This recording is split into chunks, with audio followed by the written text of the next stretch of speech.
posoon naa diggante bu xaw a gudd xam nga rek njàng mi moom xawoon téye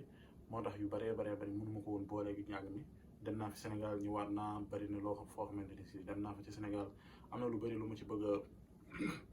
bëgg a publier ci chaîne bi bokk ko yéen et puis def ay yeneen vidéo yu gën a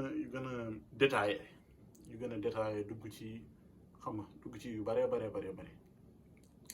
moom ngeen ñaan rek incha allah gëm nañ ne xam nga fii ak ay semaine bii yëpp semaine bu nekk sax dinañ jéem a dugal 2 vidéos au lieu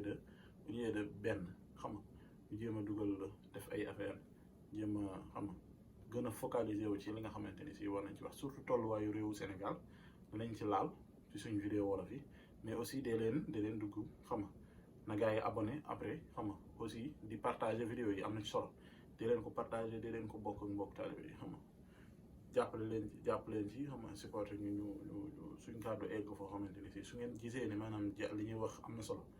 fexe leen ba yeneen mbokk taalibe yi jot